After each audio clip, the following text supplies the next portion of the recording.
What up, it's Prime Pete. No intro. I just think it's hugely important that this is brought to everybody's attention as soon as possible. I also think we should bring it to the attention of big YouTubers that are not corporately owned by Activision, such as Jev and Futives. Obviously, big YouTubers and streamers like Tim the Tatman, Courage JD, and Nick Merckx are not going to talk about this because they're going to be out a lot of money. I also have 2 channels linked in the description that you should check out if you want more information on this topic. But that being said, the topic is the fact that Activision is actively and in real time rigging your Call of Duty lobbies in order to keep you playing. And I'm going to explain why, and I'm going to explain the facts about it. Basically, Activision has copyrighted systems that actively rig your game. For example, they can rig your damage, they can rig your health, they can rig your hitbox. I'm going to explain all the patents right now. So first, if you take a look at this one, it's just a table, and if you can't read a table, I'm going to explain it to you. So basically, the parameters on the left are the ones that they can modify. For example, the degree of accuracy required to hit a target, aka your hitbox, or the likelihood of being targeted by an enemy, aka spawns. So for example, the degree of accuracy required to hit a target when you have a high skill level is a high degree of accuracy, meaning your target will have a smaller hitbox, meaning your bullets will not always hit, even if you're shooting them physically. That is really shady. If you have a medium skill level, it's a little bit easier, and if you have a low skill level, you don't really need much accuracy, which leads me to believe that perhaps it enlarges the hitbox even past the normal hitbox. That is just so shady. Like, it's actively doing that based on your skill, and forcing you to be more accurate than you should need to be in order to hit your target. Next is the likelihood of being targeted by an enemy. So I take this as where you spawn or where your enemies spawn. So if you're a high skill level, the likelihood of you being targeted or seen by an enemy increases. And the only way to really control when an enemy sees you is where they spawn and where they're likely to run. This can also additionally include where you spawn as well. So if you're performing better in a match, or if you're just performing better overall in multiple matches, the likelihood of people spawning near, behind you, or in sightlines where you've already checked and ran away significantly increases, versus if you're not as good, people will tend to spawn away from you. Yeah, that is some serious stuff. And this is the icing on the cake right here. So I'm looking at figure 3D of this patent. Basically, this is their process. They acquire the skill level data of each player, then they aggregate it or combine all of it together.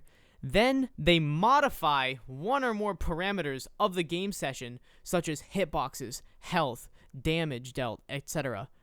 And then they present it to all players via the console or the server. That is insane. They take your skill level, and then based on that skill level, they manipulate certain aspects of your game. This is patented by Activision. That is crazy.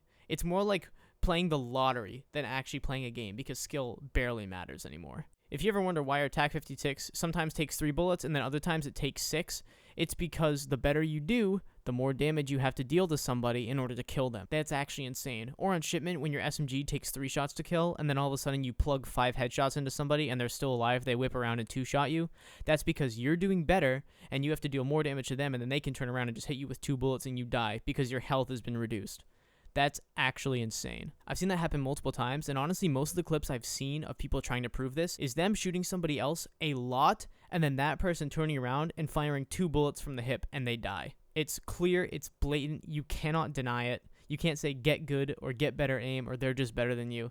It's clear game manipulation. Next is this whole bit about microtransactions. We know Activision is crazy about this because this is how they rake in the most money. I mean, besides the $70 price point of the game, which isn't even worth it because the game is incomplete and terrible, but this is the system and patent and copyright behind these systems in place for their microtransactions. So, I'm just going to read this. A system and method is provided that drives microtransactions in multiplayer video games. The system may include a microtransaction arrange matches to influence game-related purchases. For example, the system may match a more expert player with a junior player to encourage the junior player to make game-related purchases of items possessed or used by the expert player. A junior player may wish to emulate the expert player by obtaining weapons or other items used by the expert player. That is crazy. So basically, they put you in worse lobbies when you buy their stuff.